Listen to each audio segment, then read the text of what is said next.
I see you found our little hiding spot in the universe. Don't get too comfortable. This is a place where you will find those with an experience that's out of this world, or possibly deep within your life. I welcome you to the Oracles with James Tyson. Lean forward and listen. We will pull you into a supernatural journey with guests from around the world, each one experiencing some of the most extraordinary phenomena this wee planet has to offer. Now, here are the Oracles with James Tyson. Thank you, Liam, and thank you, listener, for tuning into this episode of the Oracles with James Tyson. 'Tis I, James Tyson. Today I bring you Brooks Agnew. As a kid who grew up in Pasadena, California, and entered the Air Force in 1973, graduated top in his class in electronics engineering. He's since received his Bachelor of Science with honors in chemistry from Tennessee Tech University, and is a certified quality engineer, a Six Sigma Master, and a member of the Society of Automotive Engineering, which is kind of cool because not only is he a member of the Automotive Engineering Society, he's actually the CEO of a company called EV Fleet. That's Echo Victor Fleet, or Electronic Vehicle Fleet. And he's got this cool little truck called the Condor, which is the lowest drag of any electronic truck ever, with about 140 plus mile range. So if you're zipping around town delivering things and you don't go over 140 miles during the day and you hate buying gas, you should look up EV Fleet. Just Google that and see his truck. It's kind of cool.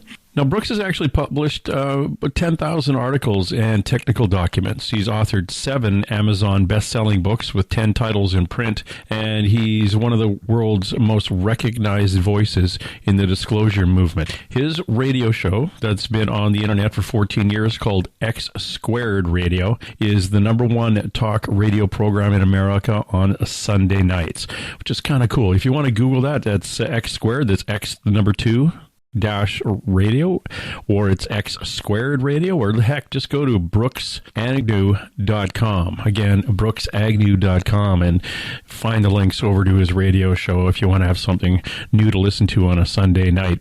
He's been featured on dozens of TV and hundreds of radio programs, as well as numerous scientific documentaries.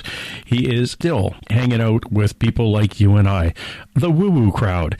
He just got back from the UK, where he's bouncing around Scotland and England, going to a number of conferences over there. He's going to be at Disclosure Con out at Pinetop Lakeside, Arizona, October 5th, which is next Saturday. Now, if you're listening to this after October 5th, 2019, you missed it. But that's where he was. But you can always catch him again at a number of the other places, anything from Contact at the Desert to some of the other events that are coming up. We'll touch a little bit on those. One of the things I wanted to talk to him about, and which is why I've dragged him kicking and screaming out to the show, is he's got a book out, and it's not his newest book, but it is his, I guess, the second to his newest books. It's called Remembering the Future, Physics of the Soul and Time Travel. Again, that's the physics of the soul and time travel. And some of the things I want to talk to him about, or we're going to be talking about, are the 5 forces of the universe, including consciousness and how that affects us, the science of proper dreaming for future manifestation. Let me say that again, the science of proper dreaming for future manifestation, and how he describes manifestation from kind of that scientific and spiritual way of looking at things. There's tons in his book, but these are the kind of things that I want to drill into a little bit deeper. Also, I want to touch on, before we go, we are going to touch on overcoming the 5G environment. That's the new 5G system that's being pumping out all over the place. I think Atlanta, Georgia, has got the 4 primary iPhone carriers have already hooked up into the 5G. And we'll talk about whether or not we are canaries in the coal mine of an experiment in electromagnetic influence on us, and whether we're all going to basically, eventually, our DNA is going to turn up like an egg in a microwave and just splat all over the place. But before I get to Brooks, I want to thank Lauren, who last month won I shouldn't say won. She was gifted. Her name was drawn and gifted a past life regression. I want to thank Carrie, who was gifted the psychic reading, and Apolla, who was gifted the astrological chart and reading. Their names are drawn from those who support the Oracles of James Tyson on Patreon. I've got more names to draw on the 15th of October here. So if you don't have your name in, or if you're not a subscriber, not subscriber per se, but a supporter on Patreon, why don't you go to the website, The Oracles with James Tyson, check on the little donate button, sign up on Patreon, and for $3 a month, you can get your names into those draws for gifts. Plus, it kind of helps me on my little travels going to the different conferences. And when I get that 2,222 people signed up, I'll be taking 2 people or sometimes even 4 people, depending how much money is in the kitty, on trips too. So let's check off your paranormal bucket list and see if we can get you going to a paranormal conference, or if you want to go see ghosts out at Gettysburg or UFOs out in Sedona, get your name in there and we'll do those draws. And you wonder why I'm being so nice. Well, I'm not being that nice. I'm coming with you. So if you do go to a conference, I get to come with you. So that kind of helps me pay for my trips to go out and do stuff. But I'm going to be bringing supporters along too. And you'll end up being on my show because I'll be interviewing you on your enjoyment of this kind of thing, going on to these little tours. Unless, of course, you go out to Gettysburg, a ghost scares you and you die. Yeah, there'd be an insurance claim, I'm guessing, and a civil suit. So maybe I won't interview you. So it sounds like a good time to bring Brooks in. Brooks, how you been? I'm doing pretty well. A little ragged after 3 weeks on the road, running around to different conferences, signing books and shaking hands. But you know how it is. If you don't play the concerts, they won't buy the albums. Yes. Now, where have you been so far? Let's see. I've been to London. I've been to Edinburgh. Been to Glasgow, Stranraer, Scotland, then to Belfast, Dublin, Cardiff, Wales, and then back to London, and then zipped over to Seattle, Washington, then down to Mount Shasta, back to Seattle, Washington, and this weekend I'm going to Phoenix and then back home to Charlotte. Nice. Now, you're going to Phoenix. You're going to be hitting up Disclosure Con on October 5th to October 6th. That's going to be fun. Oh, yeah. Doc Skinner does a fabulous job putting events together, and he is a fantastic human being, working his butt off to put this event together. This is the second year of Disclosure Con, and last year it was wildly successful. So he deserves it, and I love going there. Perfect. Now, I was there last week or the weekend before, and it was great. The weather's a lot nicer than the 40-something degrees we're having right now up in the Pacific Northwest. Hey, what were you down in Mount Shasta for? That was the Avatars of the Earth. It was put on by Tracy Ash out of London. She does a great job. It was a little esoteric, but I brought Remembering the Future, the Physics of the Soul and Time Travel lecture to that. It was well received, and I sold all my books, so how could I complain? Oh, yeah. You're just going to have a boxcar following you from place to place well, I guess it would have been a little harder in the UK, but when you get back here, at least stock up and ready to go for Disclosure Con. Now, you mentioned the Physics of the Soul and Time Travel. Now, fascinating book, Remembering the Future, the Physics of Soul and Time Travel, and you talk about receiving the key or the secret. It opens the abundance of the universe. Mm-hmm. What sparked that book? Oh, that's a great question. I had gotten back into meditation in the summer of 2006. So I had a large engineering project for the state of Washington, which I completed in the middle of 2007. And I moved the operation to just outside of Boise, Idaho, a little tiny town called Glens Ferry, Idaho, which is an inexpensive place to have a 90,000 square foot shop. So while I was there, I started getting back into the meditation that I brushed up on in 2006. And my teacher was Drunvalo Melchizedek and also Maureen Saint Germain. And one of the neat things about this kind of meditation is once you get into the meditation, you have a sort of landing spot, like your landing page on a website. Every time you go into the meditation, you go to this landing spot, and then you can go anywhere, anytime that you want, and you can listen, and you can observe what is going on. So I said, well, I wonder what would happen if I went to the year 2015. So I just went into meditation, and I tried to go to the future to look at the year 2015. And when I got there, I opened up my eyes, and I realized that we didn't make it. The weather was all screwed up. The economy was upside down. The presidency itself was collapsing. It was that winter, it snowed on the snow from the previous year.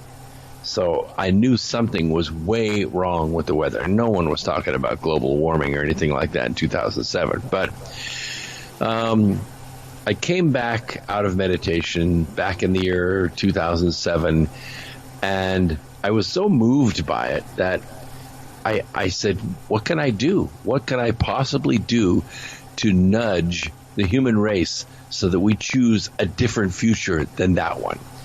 And so I started to put together this book. It started out with travels that I had done sort of astrally while I was in meditation. I kept going back to this other planet, a planet I lived on before I came here, is the way it felt. And I went there hundreds of times, and I got a great feeling about it, a great peace about it. I realized that world was destroyed about 1,800 years ago, and now I'm here in this body on this world. But it gave me perspective. So I started there with the book, and I continued forward. And at the time, I just finished teaching a college algebra, and I was an adjunct professor, and I had a bunch of adults in my math class. I was concerned about them learning certain aspects of the mathematics just for the test and then forgetting them and never using them again in their lives. And one of those sections was the section on Fibonacci. So we were covering the Fibonacci numbers, the Fibonacci sequence, starting with 0 and adding 1 to 0 and getting 1, and then adding 1 to 1, get 2, and then 1 to 2 and get 3. It's the method by which cells divide and bacteria divides and DNA unfolds and duplicates itself and then refolds back up. The periodic chart lays out on it, planets lay out on it around stars and solar systems and galaxies in the universe. Everything lays out based on this method of increase. So in preparing for the class, I decided to take my calculator, and I just said, what would happen if we didn't start at 0? What happens if we just started, somewhere along the number line? So I picked two numbers. In the book, I used 75 and 216. Add them together, you get 291. So, okay, now I got the first three numbers, 1, 2, 3. So I took the second and added to the third, just like I was starting down the Fibonacci, yellow brick road, and you get 507. So you continue on, and when you get to the 8th iteration of this addition process, you take the 7th sum and divide it into the 8th sum, and you are on the 1.618 to 1. You're right back on the golden mean. This is phi. This is this magic constructive interference slope that nature uses to create matter out of energy. So at first I thought, well, that was lucky. Let's try another couple numbers. So I tried another couple numbers, and it worked. So I said, well, maybe it only works with whole numbers. Maybe it doesn't work with decimals. So I put some, non-integers in there, and it worked again. So then I put fractions in, and it worked again. So then I put irrational numbers, imaginary numbers. I even put functions into it, and it worked. Every single time the addition worked. So I said, well, if it works with these random numbers, starting anywhere, any size, any difference, maybe it will work with energy. And so I made the assumption, and I think it's sound, that human observation, because we are the only beings that we know of on this planet that can perceive time, human observation is actually a source of energy. It's actually an energy input. So from there, I made the jump that if a human decided to put two energy inputs using their intention, using their particular personality signature, their, shall we call it a soul address, two places in time, and you added those together to get a result, you have your three numbers, you have your three values. So you continue forward to the 8th iteration, and energy, you are now back on that slope of spontaneous generation. That was pretty incredible. So I decided to put it to the test. And yes, the adults in the class remembered it after the test, because I spoke to a couple of them a couple years later. So what was the game? I mean, what were we trying to accomplish? What we were trying to accomplish is someone put their intention somewhere out in the future, like say they wanted to be something, or they wanted to do something, or they wanted to own something like a motorcycle or a car or a house or a piece of land, or they wanted to manifest, a certain type of mate to meet. Mm-hmm. They could do this, and that signature would put a sort of sound, a vibration, a frequency out, and it would go out in all directions, all 360 degrees throughout all time and eternity. Not as a flat plane, like dropping a pebble into a pond, but as a sphere. So, like any, energy signal put into a set of energy, let me make that a little more clear. Let's say you had an acoustic guitar, and it was out of the case, and you were leaned it up against the wall with the strings facing the room, and then you turned your stereo up really loud, like I don't know what kind of music you listen to, but let's just say it was AC/DC or Led Zeppelin or something like that. Somewhere in that music, that guitar would sound like somebody just grabbed a pick and plucked the string. It would just ring out. It would ring so hard it would slap against the fretboard. It would draw your attention. Yeah. But what actually happened is, in that chaotic frequency of the room, all that sound bouncing around the room, one of those frequencies was powerful enough and tuned exactly to that string, that the string absorbed that energy out of the room, and it rang out its own sound. Now, if we could measure how much energy it took to ring that string, and we have instruments that can do that, we would call that an absorbance peak. As it turns out, all matter in the universe, everything, hydrogen, nitrogen, carbon, sulfur, every single bond, double bond, triple bond, every molecule in the universe has a guitar string, has an exact frequency that it and only it rings to. So when you put that dream out there in the future, that sound goes out 360 degrees throughout all time and eternity. And the things that will vibrate sympathetically from that signal are going to begin ringing, just like that string on the guitar. Where people made the mistake with the book The Secret is they said, well, just go cut the picture out of the magazine and put it behind magnets on your refrigerator and go look at it. Every time you go to get a beer or some cottage cheese, look at that picture on the fridge. And if you look at it enough times, eventually you're going to have it. What they're effectively saying is just go out in the future and bang that bell. Hit it with a mallet as hard as you can every single time you go into the future. And sooner or later, that bell's going to be real. And millions of people did that, and nothing happened. Oh, the book sold like this. And Oprah Winfrey was happy with it.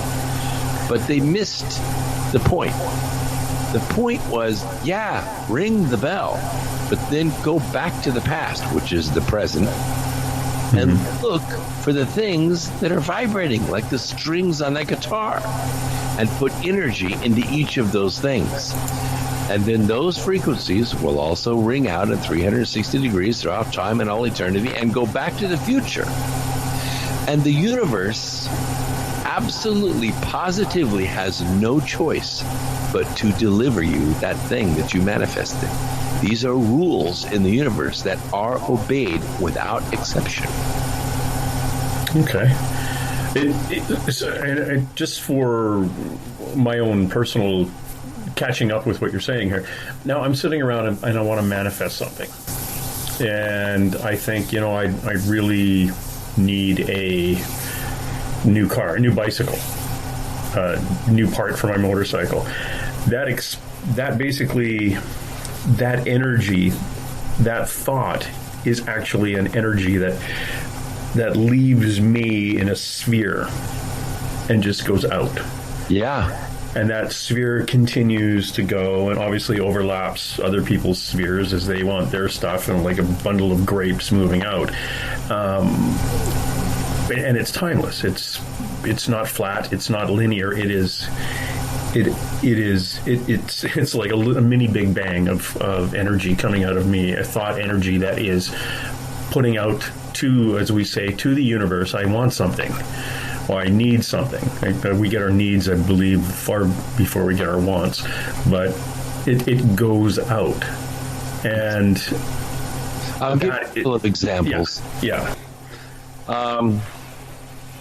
While I was in Idaho, I was working on this project. We were building some ion towers for a biodiesel plant that I had designed. And I had a team of welders that were working with me, and we would go across the street and have breakfast in the morning. And I had at the time I was driving a Dodge Dakota, and it was pretty much wore out. It had a couple 100,000 miles on it. So I mentioned to the welders, you know what?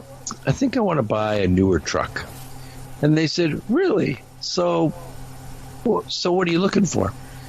I said, well, I've been thinking about it. I want an emerald green Dodge Ram with a diesel, no older than 1999. I want it automatic, two-wheel drive, and I want to spend less than $10,000 on it. And they went, they laughed. They said, first of all, you're not going to find a two-wheel drive truck around here in Idaho. Forget about that. And second of all, why all the details? Why don't you just go shopping for a truck, and when you find what you like, buy it? I said, that's not the way manifestation works. I know exactly what I want. And the next day, we were at breakfast, and those little, like, Car Trader free magazines, that are in the rack when you go. Yep. Well, he pulled one out, and he was thumbing through it while we were, I don't know, eating our ham and cheese omelets or whatever. And all of a sudden, he went, son of a...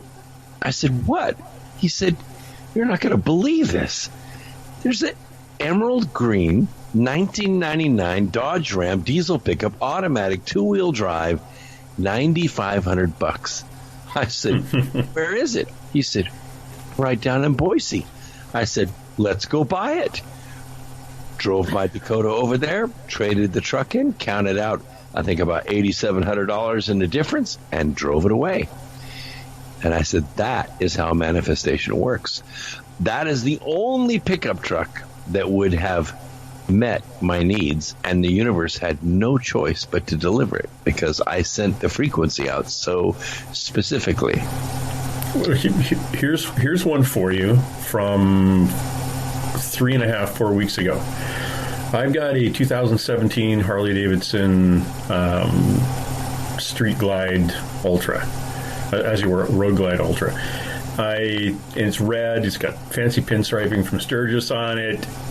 It's got a 107 engine, and I kept looking at it going, next time, I really want the black on black, like all the engine blacked out, all the chrome, no chrome because it's a bugger to polish, with the new 114 engine, I love the storage room, this upgraded sound system, GPS, nav system, the whole bit. And I thought, you know what? I really would like one of those instead of this one. Mags or spokes? Spokes. Okay. No, actually, it's mags. Mags.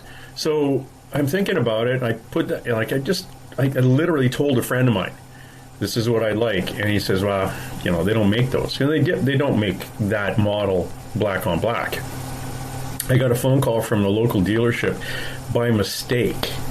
They thought I was paying over 10 or something percent on my interest and said, hey, you know what, we've got some new models we'd like you to look at. And they left a message, and I couldn't make it. Actually, I couldn't make it. I was driving to Sturgis.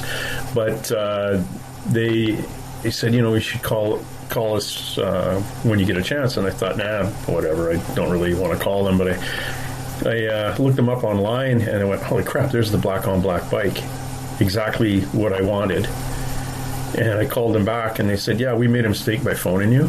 But, if you're interested, we've got these new bikes, and we'll probably with what we'll pay you for the old bike and on the return, and you'll end up paying a monthly payment, probably $100 a month less. I'm like, okay, this is weird, but yeah, okay, let's go do it. So Sunday I went in and got the paperwork and ordered my bike. But that's how fluky that is. It's like they phoned me by mistake. I wouldn't have even looked at it. Wouldn't even looked at the new models coming out. How about that?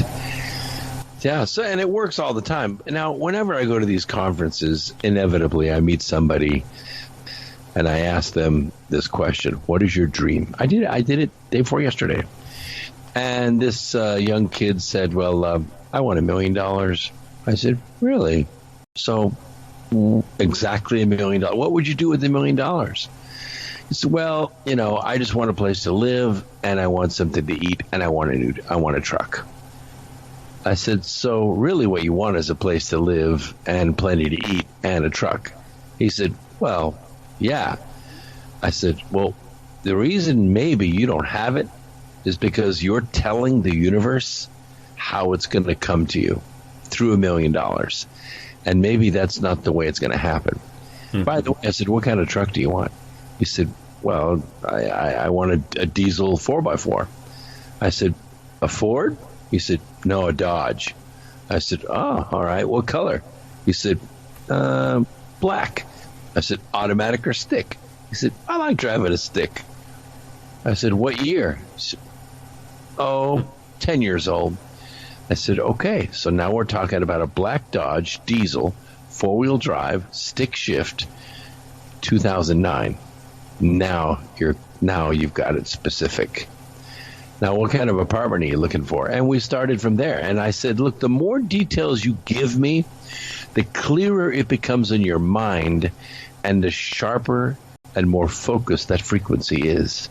The universe will begin to resonate with it. And forget about the $1 million. It may come, but that's maybe not the way the universe is going to deliver it to you. Yeah, and I'm a firm believer in getting needs over wants, and like your request to the universe will hit the management's table better if it's a need than it is a want. You hit on a very, very good point, because in my presentation in the book too, I mentioned, look, there are a variety of things that you can go after, but I prefer that you work on the process instead of the solids. This principle works very easy for having stuff, but it works also with becoming something, being something, and also comes with doing something. Like I ask people, what do you want to be when you grow up? And I ask people who are 40 the same question that I ask people who are 14, because a lot of people don't know. They take one day at a time. They work a job they hate until they're fired, and then they go find something else. They don't have a plan. They don't have a dream. They don't know if they want to be a doctor or if they want to be a welder. And I think when I start working with people, I work with focusing on what they want to be first. And it doesn't really matter where you are. It doesn't really matter how old you are. I didn't write my first book until I was 52 years old. Now I've written 10 of them. It does not matter how old you are. You may think you're done, but you're not. And within reason, you could say, well, I want to be president of the United States. You're probably not going to make that because there's only one. You need to be something that you have a reasonable probability of achieving. Like if you want to be a college professor, or you want to be a counselor, you want to be an architect, these things are achievable. Anybody who puts their effort toward it can achieve that. And I think that's where most people are lost. Yeah, I'd love to be a rock star. I just can't sing or play an instrument. So I should knock that down a couple of steps and maybe want to work as a manager of a rock star or something. Or try to do Milli Vanilli, only better. Honest, just play the recording, don't say anything. But you look at guys like, or the stories of people who manifest things. Jim Carrey, who carried around the $10 million check in his wallet, saying that, or the picture of the Mustang bike when he was a kid, saying, someday I'm going to get this bike. And focus, just that was the picture he was focusing on, that someday I'll get this bike. I don't know how, but I will. I just confident I will, and then gets it. But he was a kid at the age those bikes were available for kids, and somebody put his name on a raffle ticket, and he got it. The $10 million check, he carried it around with him as a fledgling stand-up comedian. Well, he was in a position as a stand-up comedian to possibly, he was in the entertainment industry, no matter how close to the beginning, but he was actually in it. So, yeah, okay, he got a movie and got a check for $10 million a few years later, and he'd show the $10 million check to his fellow comedians, and they go, oh, you are a comedian, you think you're going to get $10 million. But he put that out there, and he's big into manifestation and just asking for things. But you're I think you're spot on by saying, if you're in a position where you can't walk, then you're not going to make it as a pro athlete. Focus, go back to Jim Carrey's story. He didn't do nothing until he got exactly the $1 million movie deal. He answered every phone call, every email, showed up for every audition, because that is what resonated with his dream. Every single hint of a vibration that resonated with that idea of that $10 million check, which I think he had a pretty good idea how he was going to get it. He wasn't going to win in the lottery. He was going to get a movie deal. He took the jobs.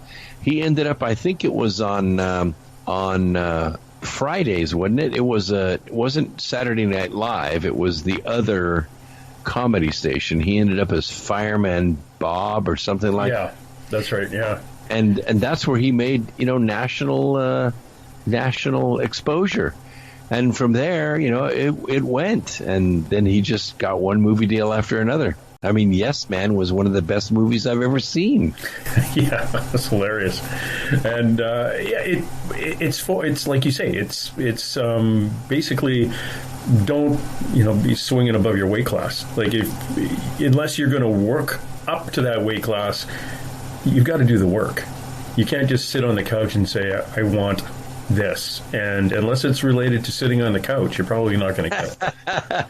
Like, who is it that said, Lord, I want to win the lottery. Lord, I want to win the lottery. Lord, I want to. And finally, the angel came to him and said, look, first you got to go buy a ticket. Yeah. Exactly. We are speaking to Brooks Agnew, and we're talking about his one of his not your latest book, but a very interesting book, Remembering the Future, the Physics of the Soul and Time Travel. You can also get this if you go over to his website, Brooks Agnew, I was going to say Brooks Agnew blog. It's called, go to rememberingthefuture.com. That would be an easy way to get there, or is there an easier way? And you can go to brooksagnew.com. It's on the bookstore. The interesting thing about the book is if you buy the paperback or the Kindle version, I will give you the audio version of it for free. Nice. And if you're only into audiobooks, it's not available on Audible because I felt it was too expensive for people. Mm-hmm. So I sell the book for $7.95 in audio on my website because I really want it to get out there. And although millions of people have heard the stories in that book, and I do, 6 to 8 conferences a year and probably speak to 5,000 or 6,000 people face to face a year about it, there is something in that book for you. It will make a breakthrough for you. No matter what you do. I don't care if you sell real estate or if you're a high school junior. That book will make breakthroughs for you. Oh, perfect. Because one of the things I like about the audiobooks is, first of all, I've been at a number of conferences here, and I've, picked up a couple of books from authors I thought would be interesting. But I tell you, if they don't have pictures in there, you're just going to go, it's got to be a picture book. But I love the audiobooks. I can just start doing something around the house, put the thing on, and go for it. And it's great. So again, go to brooksagnew.com, go to the books, and check out. You've got about 10 books, actually, don't you? 10 or... I have 10 books. Yeah, 10 books out right now. Yeah, but Remembering the Future and the Physics of Soul and Time Travel. In one of the write-ups about that book, it may have been, it talks about may have been the downward causation that started what we know as the Mandela effect.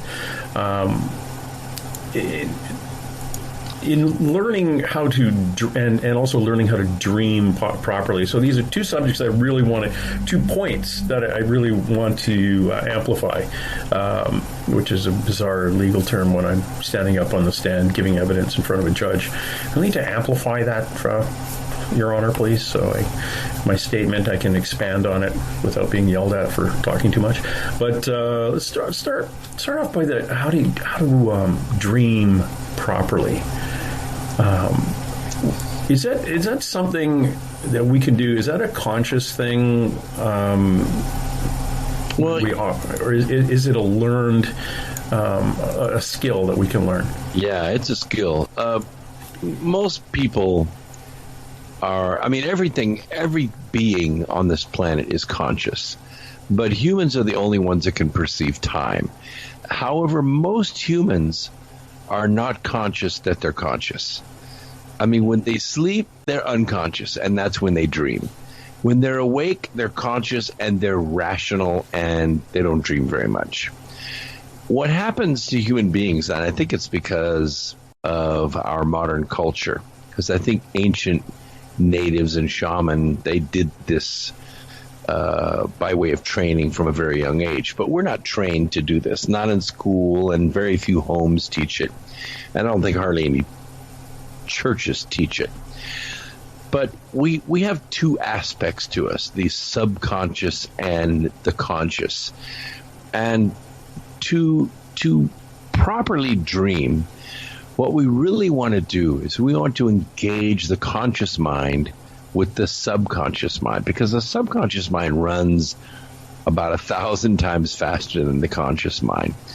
And the subconscious mind can pierce time. You can go back in time in your life and you can re-experience things over and over again. And we often do that. And unfortunately, a lot of us will write scripts that enable us to repeat the same failure codes over and over and over again. That's why women, are constantly attracted to men who abuse them, or men go into business and one business after another fails for the same reason, or they have test anxiety, or a variety of things. But we write these scripts of failure for ourselves, and then we just repeat it over and over again. And to learn to properly dream, we connect the conscious mind with the subconscious mind.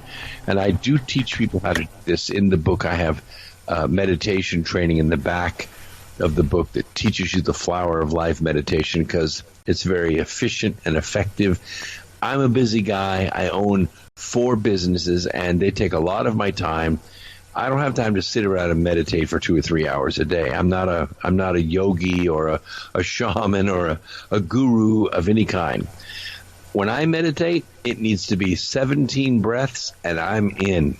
And then I developed what I call the 18th breath, and I teach that to you as well in the book. Once you get good at this meditation and begin connecting with your heart, which is actually the other conscious organ in your body, you will get better and better at properly dreaming. And you'll be able to do it almost, on command. And I don't recommend driving while you're doing it, but when you're trying to solve a problem, you're trying to fix a machine, or you're trying to design a building, or you're trying to resolve an issue, you can access this and you can transcend the present significantly, and you can bring in information. That's why I called the book Remembering the Future. You can go to the future, access information that isn't available yet. You can remember it, and you can bring it back to now. And yes, it is possible to choose another future. When I wrote the book in 2007, millions of people heard the story, hundreds of thousands of people learned the skills, and it began splintering little tiny fractures in the timelines. That's when the Mandela effect began, when these strange glitches in what we know darn good and well is pure memory. But when we go back and check the record on Google or Yahoo, or go back and actually physically look at a YouTube of, say, an old Disney movie or something that we know the lines to it. We remember the lines to it, but now they're different, at least in the recorded version. It's because these little splinters in the timelines began occurring as this book and the skills that I teach in it began to proliferate. And it hasn't changed anything major that I know of, other than what happened in 2015, because we missed that total catastrophe that I saw from 2007. Barely, but we missed it. In other words, we chose another future. We chose another future. People don't know this, but if you research the scriptures, and I'm specifically talking about the Bible, it's pretty prophetic in the way that it's written. But there's one big thing missing from the Bible.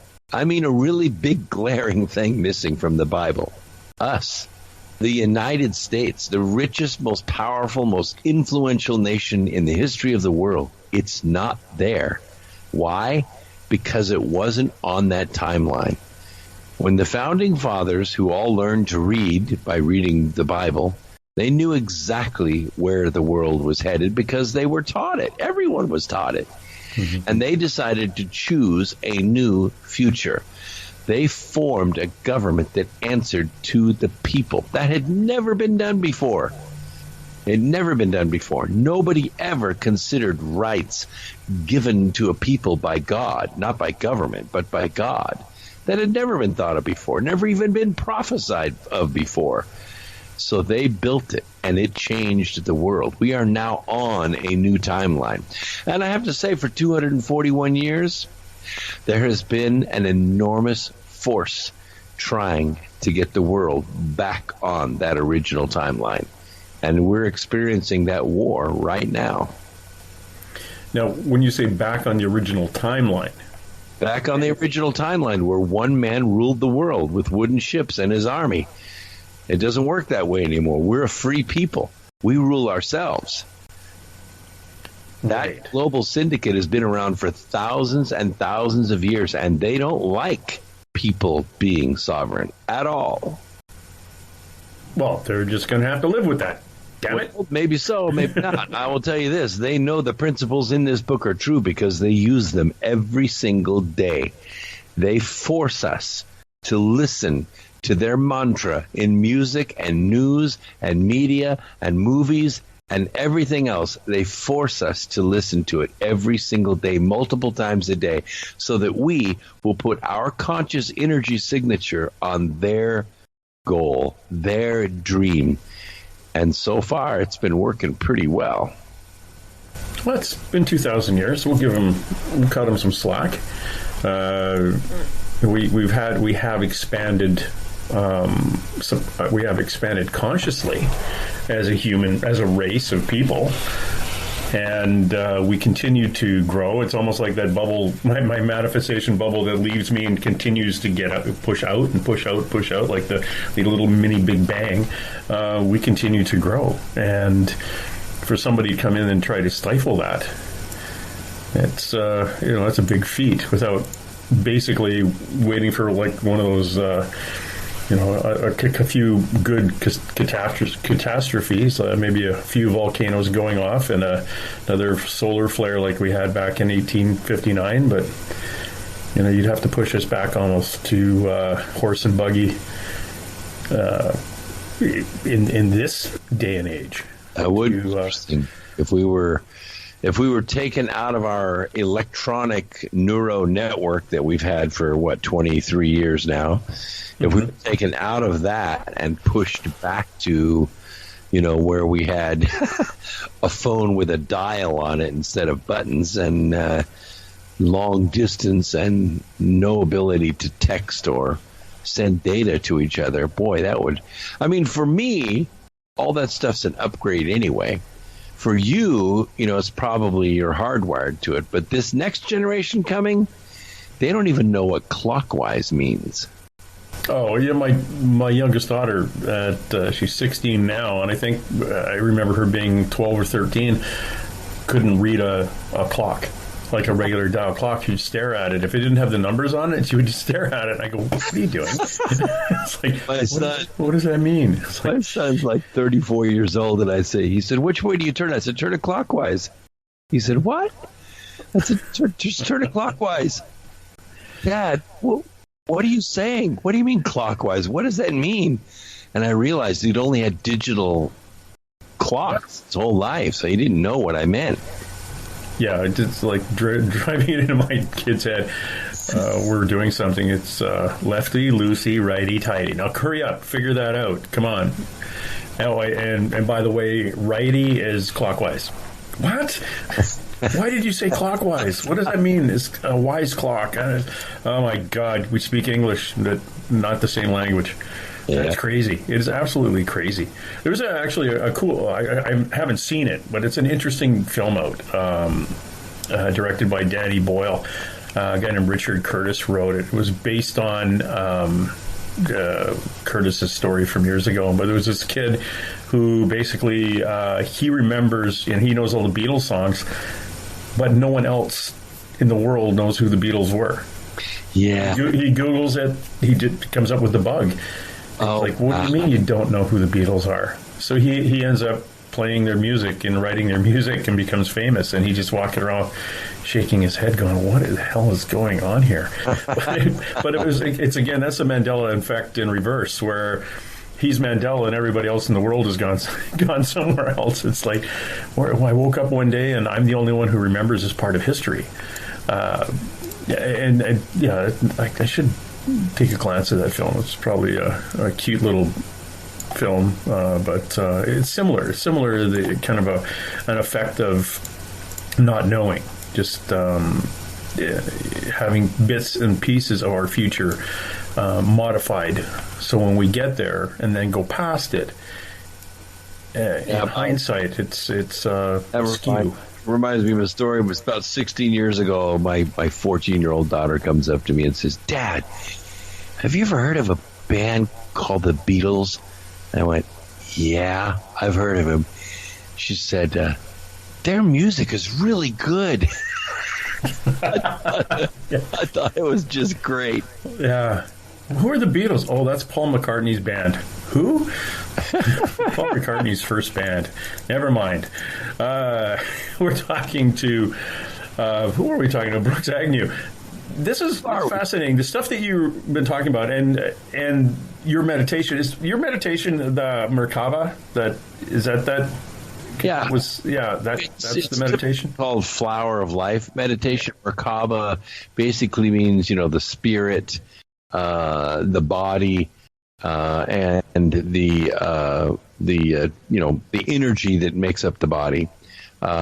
The Merkaba. It's like a star tetrahedron, two tetrahedrons pushed one into the other, tip first, so you end up with kind of looks like a Star of David, but in 3D. This is the energy shape of the human body and of planets and stars. Right. That's interesting. It's a type of meditation I haven't done.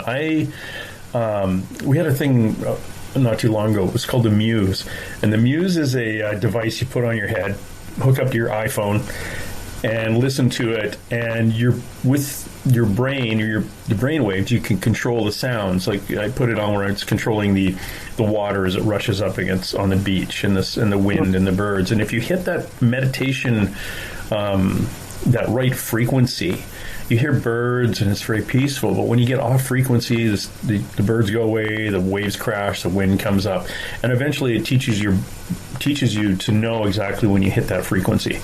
And so after a while, after a few months, you don't even need it anymore. You can just kind of zone out anytime you're around. And it's a very, very interesting device. So I kind of skipped a lot of the regular meditations, and I'll just turn that on in my head. But now I have to be a little more conscious of what I'm thinking of while I'm meditating, which I never got into. So this Merkaba is something that I should be looking into, I think.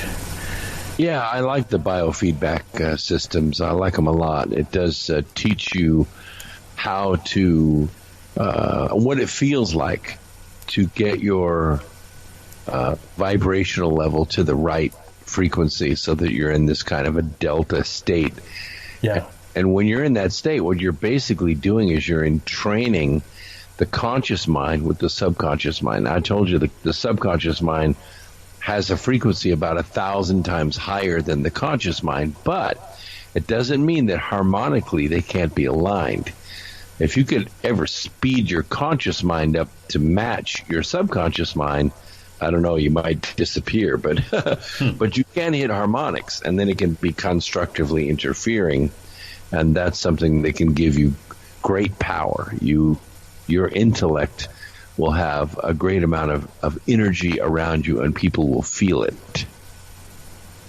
And send me $1 million so I can buy a truck and an apartment and pay my bills off. One of the things that your book, Remembering the Future, The Physics of Soul and Time Travel, it talks about a lot of it is unleashing the power that we have within ourselves, and pointing out that we do have this ability. We can manifest. If you do it properly, you can manifest pretty well anything. But I've been told once, when you get really good at manifesting, there's no really need to be here anymore, and you get called back to the mothership. The lightning bolt hits, or you step out in front of a bus. But to empower ourselves to make our the informed choices that we make in our lives, improving our future, and what we create and what we create around us. Each of us, as we do that, and as each of us grow, those are the individuals and those are the people that are needed in the next chapter of humanity.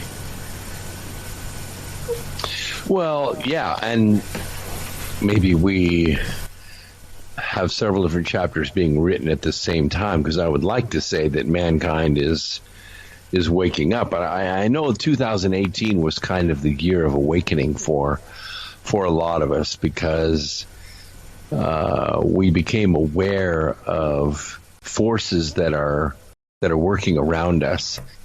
I don't think we were really aware of that before. I think they were pretty much hidden because that's the way it was designed. And somebody asked me at the end of 2018, well, if you had to name 2018 for something, what would you call it? I said, well, honestly, I think it was the year of awakening. And he asked me, what do you think about 2019? And I said, I think I'm going to call 2019 the year of light. Because in the last, 10 or 12 years, for sure, programs like yours and mine and others, we have been establishing light all over the world, little pockets here and there. And at first I thought, with the electronic neural network that we've put together, that maybe we're all supposed to gather together, like maybe at Area 51 or maybe on the top of Devil's Tower. Yeah, on the top of Devil's Tower or something. We're all supposed to go. But, I now realize that we're not supposed to do that. What we're supposed to do is turn the light up in the place where we are, in our little towns and cities and big cities and rural areas. And the whole world will then have these bright points of light all over it. I hate to sound like George H.W. Bush, but the point is that it would begin driving darkness back into the shadows where it belongs. But then I also realize that as intensely as we have been working, the dark side has been working that much harder. Yeah. So I would like to think that the race of mankind is awakening, that its frequency is becoming higher. But then I look around and I see that there's a tremendous amount of darkness. There's a tremendous amount of what we call NPCs, these non-player characters, who are going through life running a short script of hatred and darkness and prejudice over and over and over and over again in their minds. They will never become anything as long as they keep running that program. But they don't care because they just don't have enough thought going on in their head to care. But they're dangerous. They're dangerous because they beat people up, because they burn cars, because they break windows, they put masks on and they roam the streets and harm innocent people. They're dangerous. And I don't know if just being light can drive them back into the darkness where they belong. I don't know. So I don't know if the whole human race is waking up. But I know some of us are. And we live in a constant state of amazement. Mine was November 2012.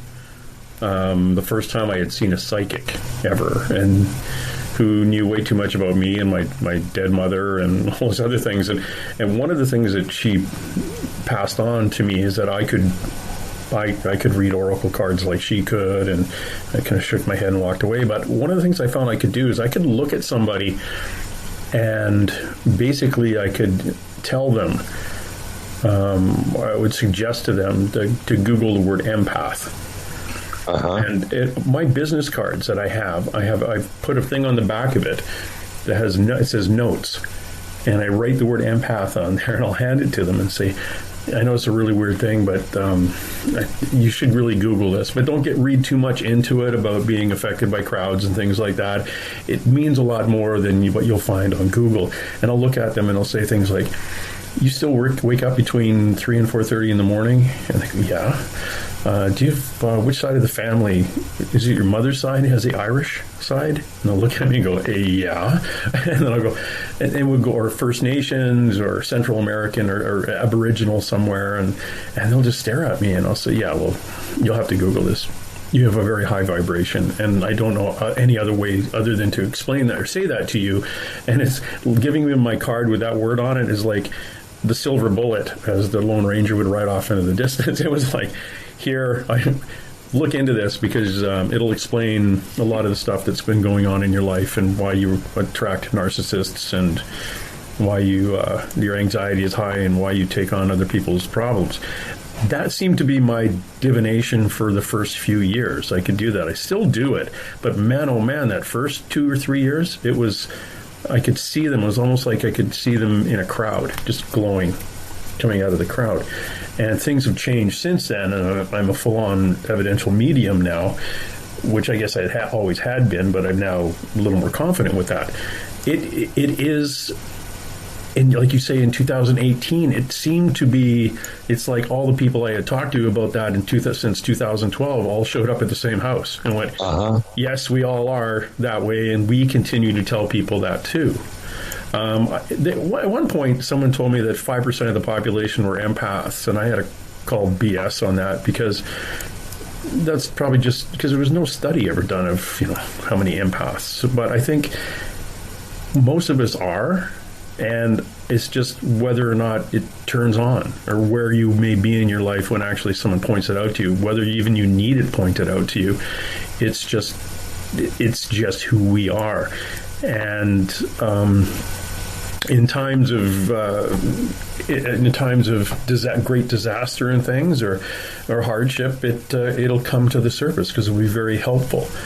And one of the episodes I used to have was called The Shift, and it was a live show and had psychics on it, and people would call in, and we talked about things that could come. And we talked a little bit about this before we went on the air, about if there was no electrical, or there was no, if there was a great schism in our society where there was good against bad, or us against them, or whatever, that we talked about, it'd be good to throw a few seeds together and be ready for something. And a lady called in from back east, and she said, well, if somebody came to my door and wanted my seeds, what should we do? What should I do? And I said, well, first of all, they're not yours. If you get that out of your head, that they were your seeds, that they are our seeds, it would be a lot easier to deal with, because you could invite that person in and say, look, we could probably get more done together than we could do with your M16 and my AR here, arguing back and forth and shooting at each other. Why don't we just all come together? You could probably fix my roof, and I could bake you a pie, and we can make a community out of this. It's the negative, or the more negative ones, I think, they're going to have an issue. The ones who are more positive and inclusive, I think, will make community again. And it's my gut feeling, and in my heart of hearts, I think they're going to be the higher vibration people. Yeah, I think you're probably onto something there. We have a tendency in any societal structure, we have a tendency to break apart into 80-20s. That is to say, 80% of the people are consumers and 20% of the people are the producers. In other words, 20% of the people do 80% of the work. Mm-hmm. And it's always been that way. But with respect to empaths, I think a lot of people have empathic abilities, but you have to be careful, because empaths have a tendency to pick up on strong forces that are around them and reflect them. So, for instance, if an empath walks into a room where somebody is, really having anxious feelings, that is to say, maybe they're overcome with envy, or they're overcome with jealousy, or overcome with hatred, the empath will pick up on that, and they'll start reflecting it. They'll become irritable. They'll become easily excitable. They'll anger easily, and they can't figure out why. They can't. Why am I doing this? Why am I snapping at this person? Why is my temper short? It's because somebody is in the room that has those strong emotions, and they're empathically picking up on them. So an empath has to be aware and has to be sovereign, so that they know who they are. It's sort of like, when you were really young, maybe you would get high, or maybe you experimented with drugs. You realized what was real because you could tell yourself, oh, it's just the drug. But an empath can't always do that. They can't always say, oh, somebody's in the room with these emotions. It's very difficult to tell the difference between an outside influence that's coming in on you, making you anxious, and yourself making yourself anxious. So you have to be sovereign. You have to have some baseline that you recognize that is you, so you can tell when you're being influenced. Because an empath is extremely sensitive.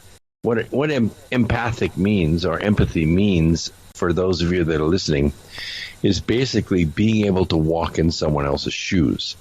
So if they are having an experience in their life, an empath can resonate with that experience, because they spiritually can put themselves in the other person's shoes. And it's a great skill, but it's also dangerous. You have to be able to protect yourself against the strong personalities and egos that are around you. Yeah, it is dangerous. My oldest daughter is extreme. She's very, very high vibration, and she was very, I think the psychologist called her oppositional defiant disorder. Like, we'd say it's a nice day, she'd say it was a crappy day. Just completely always negative, wanted to be left alone. And I took her to a psychic, and the psychic said, "Oh my God, she freaking glows." And within an hour, the psychic taught her how to block. She went back to the child psychologist for her second appointment, and her child psychologist said, "Oh, she's cured. What did you do?"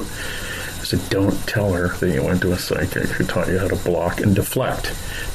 All her friends people she didn't know would come up to her and say, "Hey, my mom's got cancer. I feel really bad." And my daughter would come home and just want to leave me alone. At the age of 13, 14, she had no idea why she was taking on everybody else's crap and emotion. And the psychic taught her to block it. And she was fine, and she still is fine. I did the same thing as a Mountie. I didn't have a trainer with me. I was in northern Alberta in a smaller town, and you'd call me out and say, "Hey, James, somebody stole my car." And by the time I left you, Brooks, it was somebody stole our car. Yeah, right. I give 20% of myself to you, but that's good for 5 people a day. And I was screwed. I lived in a converted jail cell from the 1930s. That was single men's quarters. So I just go back. I literally go to jail every night, crash on the bed, alarm would go off, boom, back into work the next day. But I would put hours into a stolen car file that was literally, here's a file number, the car's put on the computer in case someone sees it, and I'll drive by the quarry where the kids dump the stolen cars. That's it. It's insured. It's not a homicide file. You don't need aerial photographs and interviewing the entire neighborhood. Just relax. It's going to be okay. So it took a while for a guy. It was 9 months. And a guy came to me and says, "No, empathize with people, but do not take on their burden because it's not yours." That's right. Yeah, in hindsight, I was just thinking, "Oh my God, that would have been a lot easier 9 months than I went through," and a lot of that unpaid overtime, bastards. But yeah, it is absorbing that. I find, looking back at it too, as a kid growing up, I could stand on the street watching the crowds go by, and to me it was like moving water. And then there were 2 or 3 people in that crowd that literally stood out because they were of an energy that was not similar to everybody else in the crowd. Yep. And I'd sit and watch them. And I remember pointing them out once to we're waiting in line on one side of the street waiting to go to a movie. And I pointed out to my date and said, "Hey, look, there's something going to happen over here. There's about 5 or 6 people. Can you see them?" And she said, "I don't know what you're talking about." And I could see these 5 or 6 people that just didn't flow with the rest of the people walking. Next thing you knew, a van pulled up, and these 5 or 6 people were all undercover cops when running into a business and raided it. But their energy was completely different from everybody else on the street. And I could see it, and I couldn't figure out why no one else could. Interesting. Again, hindsight, right? I guess we all have different levels of empathy or that ability or vibration. It's just, it's identifying it. And it just took me a long time, up until 2012, when someone pointed it out to me, that yes, those things you used to see that you thought were ghosts really were ghosts, and we can move on from here. It's like, shit, really? They were ghosts? Okay, that makes sense now. Now what do I do? And move on. So yes, I was a policeman, and I saw dead people, and years ago I saw dead people, quote unquote. So it was a little bit awkward. Yeah, it's. I really appreciate the type of things you write about and the number of the books that you have out. I also see that you were not only talking at DisclosureCon, that you've got some other things coming up. Well, you will be a Contact at the Desert, right? Yeah, I was at Contact in the Desert last May, and I've been invited to come back again this next May. Mm-hmm. In April, I will be at the Human Origins Conference, or Expo, in New Mexico. Nice. So you can find out all these. Go to brooksagnew.com and look at the upcoming events. I try to keep those pretty current. And it's I don't speak as often as I want to because most of the conferences are top secret. They don't market them very well. Well, the Human Origins one, it's interesting. Yeah, that's April 2nd to the 5th, I think, in Albuquerque, New Mexico. But, I kind of know about that one because I think my buddy Travis is going to be there, Travis Walton. He's been bouncing around. There's a new movie going to be almost in production, which will hopefully correct all the errors in his original movie, which was absolutely horrible. But so I knew that's how I knew about the Human Origins one anyway. But you're right. Some of these things they don't. I went to AlienCon in LA in June. And if you Googled it a week before the event, it would tell you it was in Dallas.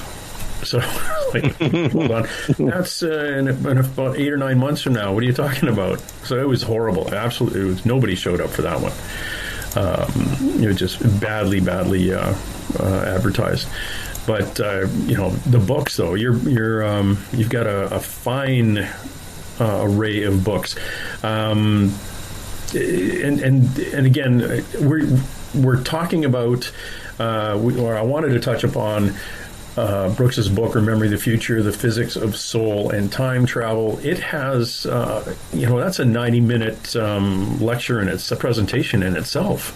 It is. It's 90 minutes, and people have asked me to put it on YouTube, but I have 2 films that I show in there by permission in my live presentations, and I can't put those films in my YouTubes.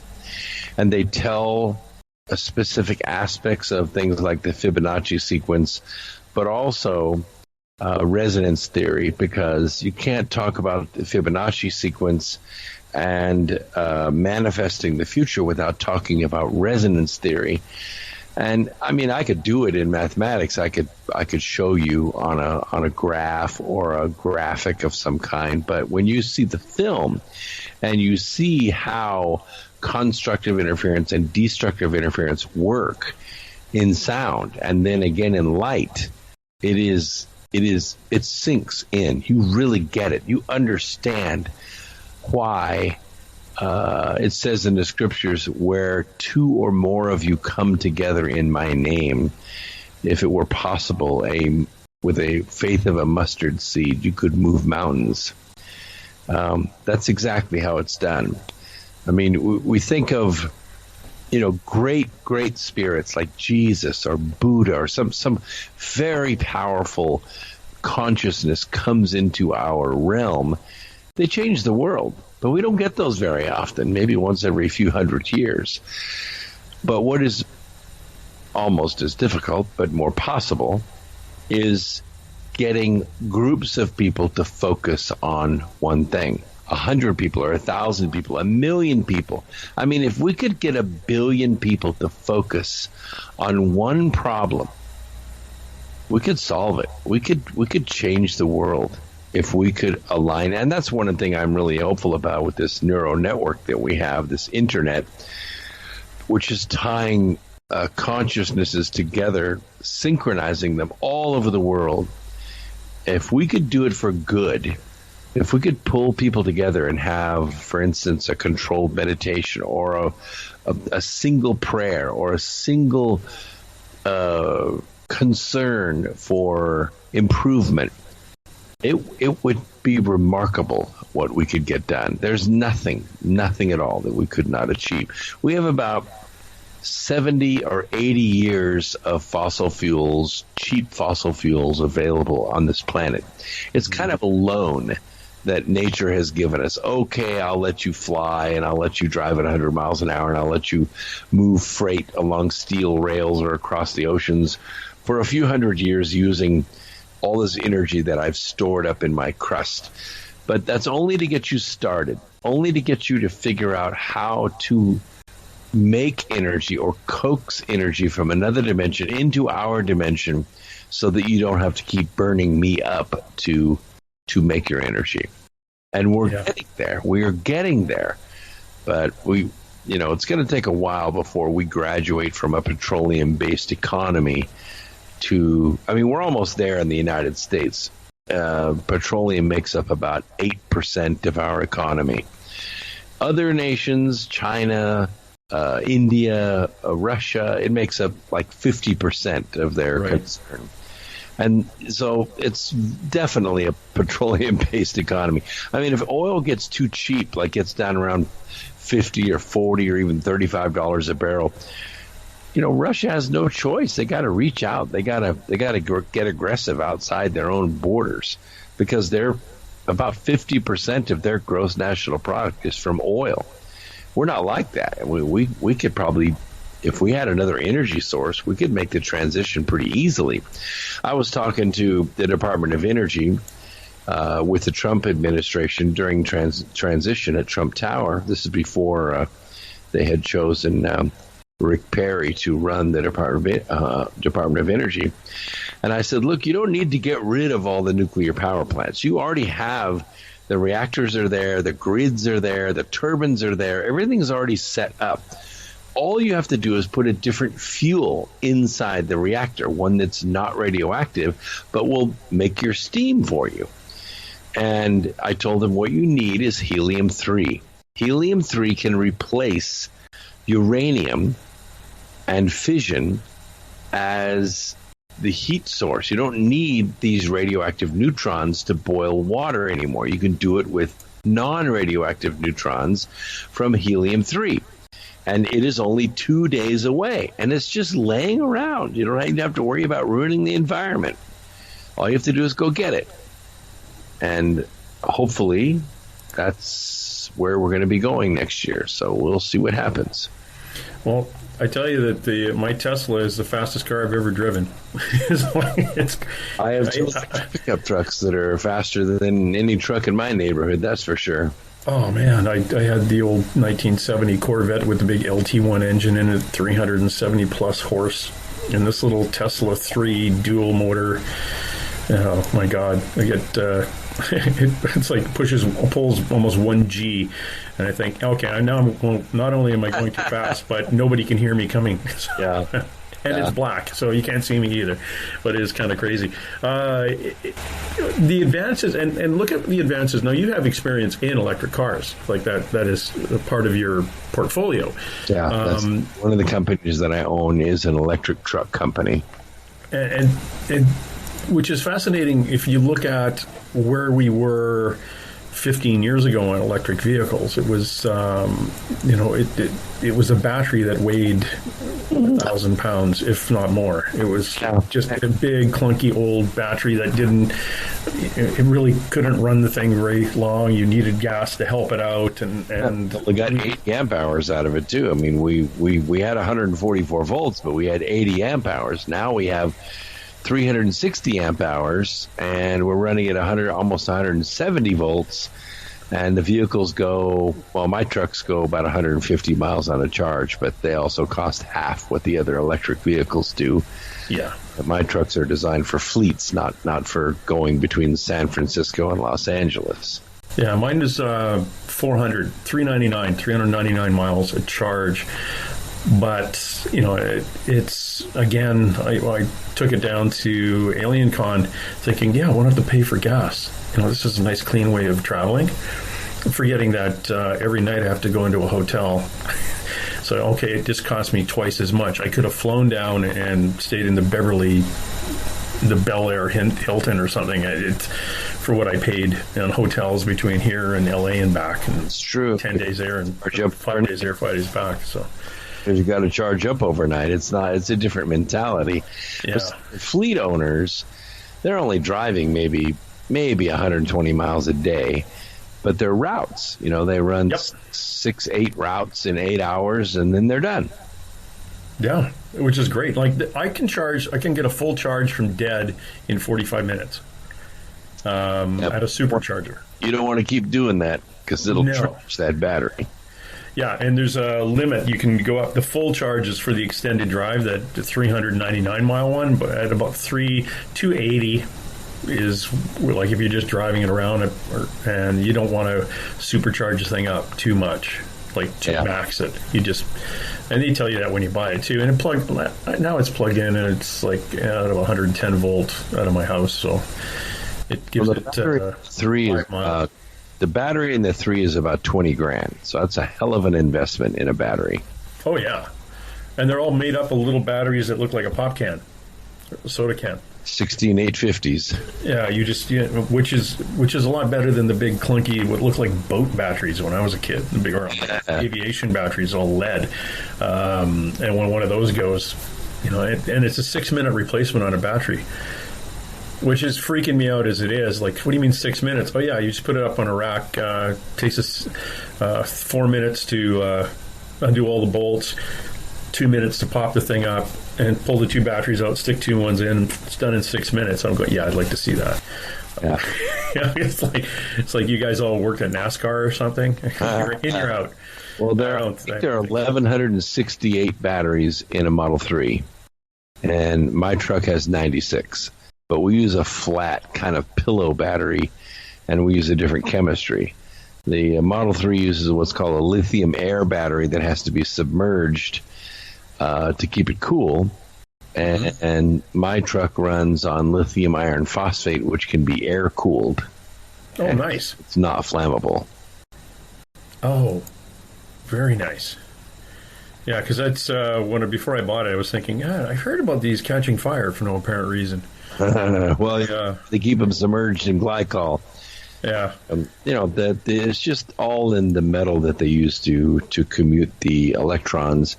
Nissan uses lithium manganate, which is highly toxic. If those batteries get breached, you got to call in a hazmat team. The real battery that we're waiting for is vanadium. What we want is a vanadium battery. That is 5 valent states. It'll give us 5 volts instead of 3.25 volts, and it will give us 30 to 40,000 charge cycles, which your grandkids would be inheriting that battery. Okay, that's cool. Yeah, that's something that would be a lot better than what we're sitting on now, but it's coming. It's we talk about this like you're waiting for this next generation of battery, the next generation of power. It is. We can see it from where we're sitting. Well, the only way it's going to come is, and I hate to say this, I don't want to say it wrong, but the only way it's going to come is if we take the Chinese out as the primary battery makers in the world. As long as the Chinese are making batteries, we're stuck in their rare earth world. But if we can get the tariffs in place and stop the dumping of cheap batteries or the hoarding of lithium in one company, then we'll see vanadium batteries. We'll see vanadium batteries in the next 5 years, and that'll change everything. While I've got you, I know we're getting close. We've got only about 10 or 15 minutes left here. One of the things I did want to squeeze in, and again, listener, the talk that Brooks does on remembering the future, the physics of soul and time travel, is 90 minutes. And one of the things that he covers in that talk, which we haven't touched on yet, is overcoming the 5G environment. I hate to squeeze it into 10 or 15 minutes, but could we squeeze that into 10 or 15 minutes? Yeah. In the cell phone world, when I owned one of the first cell phones that came out in Nashville, Tennessee, it was a bag phone. It had a 5-watt transmitter on it. I mean, because we didn't have cells everywhere in those days. You had a few cells around town, but not like we have now, where you can pretty much stay on a phone call from Orlando all the way to New York if you want to. As you move along, your call switches over from cell to cell to cell tower, especially if you're with AT&T or Verizon or Sprint, one of the big companies. I mean, sometimes it doesn't make a clean switch. You drop a call, but it's pretty convenient now. In those days, I was the only person in Nashville in my field that had a mobile phone, and it earned me about $100 a day, which was pretty good. Of course, I paid 25 cents a minute for a call, but oftentimes I didn't get the job. unless I had a phone. Yeah. So as we built more cell phone towers, the phones themselves had to use less and less power. It got down to 1 watt and then a half a watt, and that's about where we are now, between 1 watt and a quarter watt. And because the cell is pretty close. And we can tell when we're close to the cell tower because we can see the number of bars we have in the phone. But that being said, the cell towers themselves have to run at about 12 kilowatts, which is a lot. That's like, you got to climb one of those towers, you better turn the power off because you're going to get cooked before you get to the top of the ladder. They're dangerous. They put out a lot of energy. So, and the reason is because the frequency is fairly low, and it takes a lot of energy for that frequency to travel a long way without a lot of loss. So, and we've gone from 1G to 2G to 3G to 4G. 4G is pretty good because of the amount of data that we can pack on to the frequency. But the next generation is called 5G, and 5G is getting way up there in the upper microwave frequencies, way up into gigahertz. And it's handy because it's not so easily blocked. But it's handy because it has not very high power requirements. It can get way down low power on the antennas. But you got to have a lot of them. You got to have, instead of one every 5 miles or 4 miles, you got to have one every 2 blocks. And in some cities where you have a lot of skyscrapers, you got to have one on every corner of the building. Mm-hmm. So the issue with this frequency is when you get up to these very, very high frequencies, you're talking about very, very short wavelengths. And when you get to these short wavelengths, some of them get very close to harmonic matches with certain molecular bonds. Sort of like when you put a stick of butter in the microwave oven and you turn the microwave oven on, the klyrostron tube inside the microwave in the 1.3 cubic foot resonant chamber that you have inside your microwave, it matches the molecular bond between carbon and oxygen, which is the bond in the fatty acid of the butter. It vibrates that bond, and what happens is that bond heats up, and when it heats up, it melts the butter, and it can boil water. It can also match the frequency between carbon or hydrogen and oxygen, H2O. That bond between the hydrogen and the oxygen is what is vibrated to high frequencies, and that's what makes our high temperatures, and that's what makes water boil. 5G is starting to get to harmonics that will resonate with certain bonds in DNA. And this is what has people worried, because take a look around, everything, including us, is made of DNA. Everything from trees to plants to birds to bacteria to us.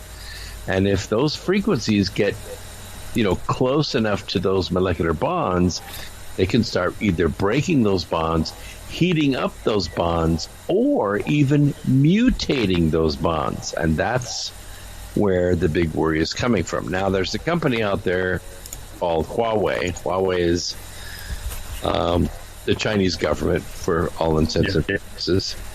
And they are aggressively, especially in some of their big ghost cities like Jiangsu City and Shenzhen, and these, I call them ghost cities. If you've ever been to China, you'll know exactly what I'm talking about. They're huge cities with huge skyscraper condos, but they're largely empty.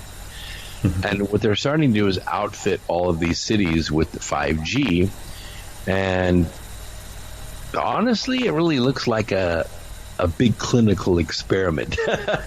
And I know, the race is on, because the first country that gets to 5G is going to have these incredible data speeds, and they're going to be able to transfer, files and pictures and video that we only dream about now on cell networks.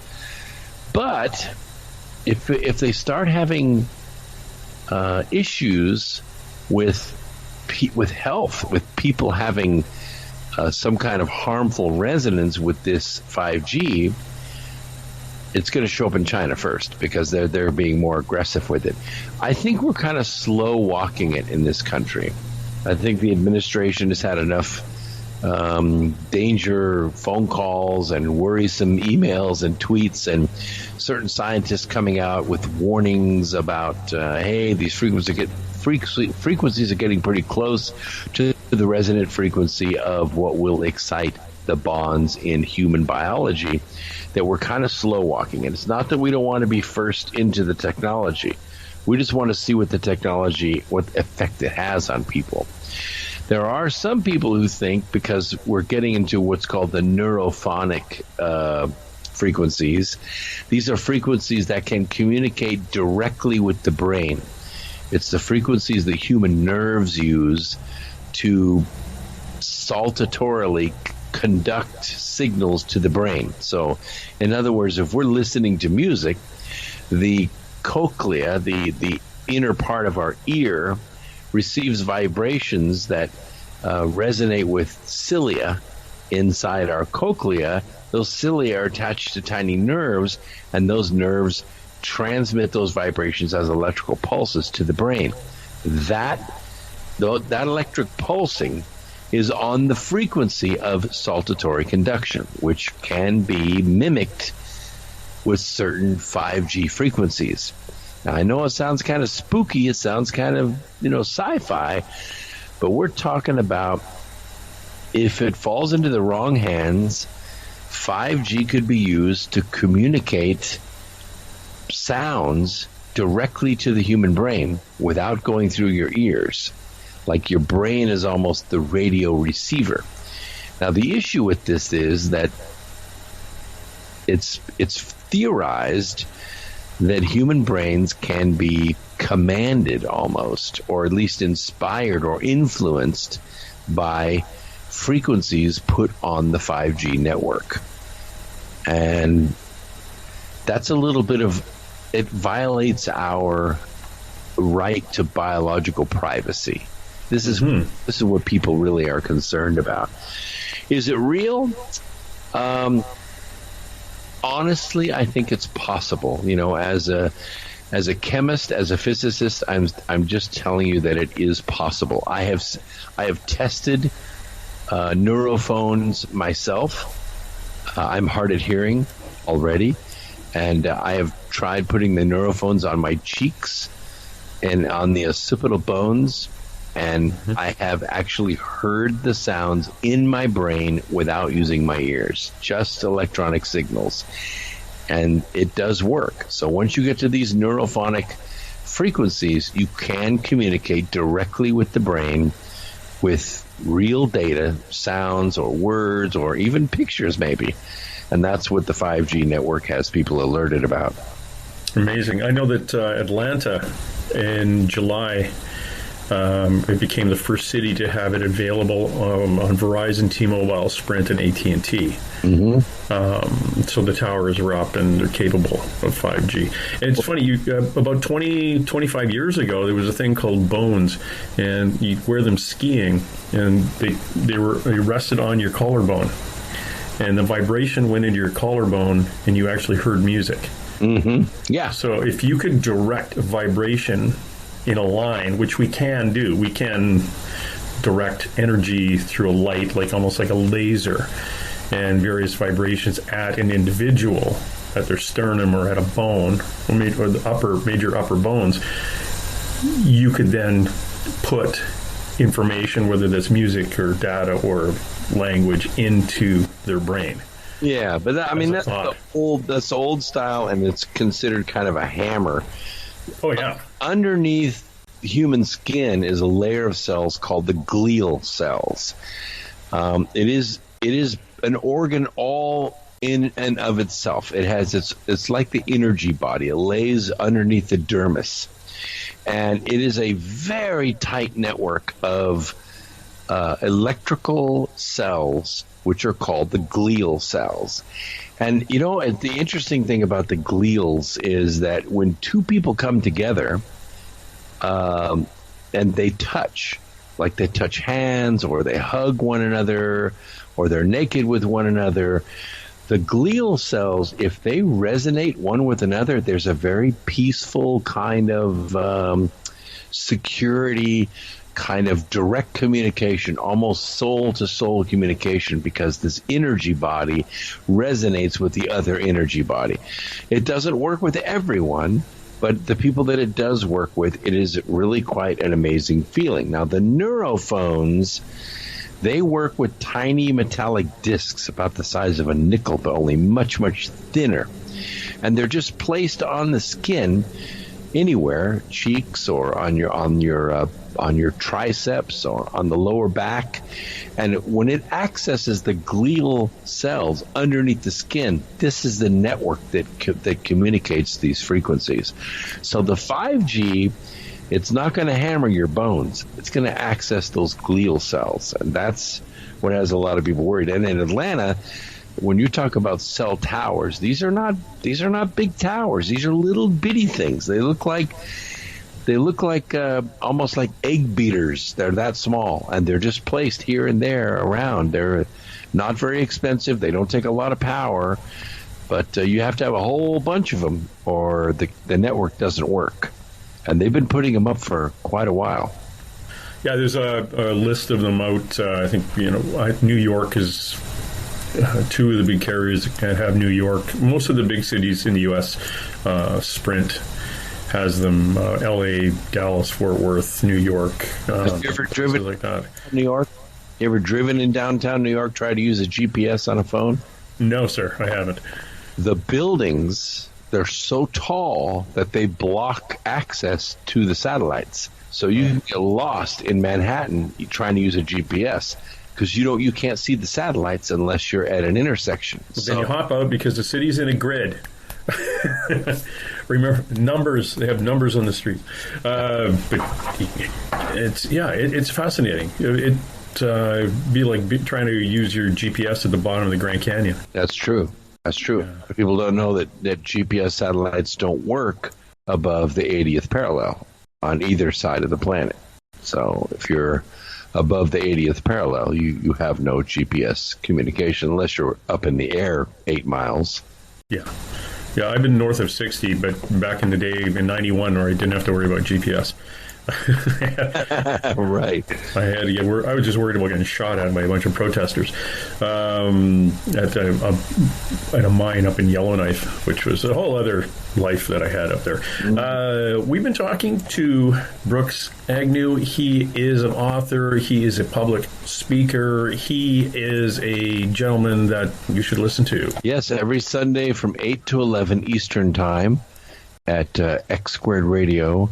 And it goes by a couple names, xsquaredradio.com or americafreeradio.com.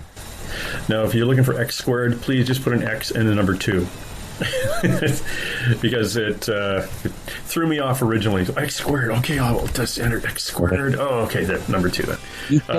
So X Squared, and just go to brooksagnew.com and see everything that he's involved in, and his book, or books. I'm narrowing you down to one book, and I apologize. But the one I'm very interested in is the Remembering the Future, the physics of the soul and time travel, and just so you do get a little bit of an idea of the types of things that book does cover. Please just and like he says, you can pick it up. You can find it on, and how I'm going to get it is the audio format, but it covers human Earth symbiosis, resonance theory for human energy insertion, overcoming the 5G environment we just talked about, somatics with light and sound we touched on briefly, along with touching on briefly the 5 forces of the universe, including consciousness, using the observation effect to change the past, the science of proper dreaming for future manifestation, which we touched on so slightly, and how to stop the habit of failure and write a new script. Again, thank you very much, Brooks, for dropping by and entertaining my listener with a whole mind-opening dialogue. Which let's roll. And hey! Let's be careful out there. Far over the snow, what are those voices? They sing as they go. What are those voices? Look up for the mountain. Because somebody hide, somebody better hide through the hail, like a pack of angry wolves on the trail. Dead or alive, we are out to get you, dead or alive. And forget yourself. If you're the one, better run away. Son, you are done. Throw your gun away. Here come the Mounties to get the man they're after now.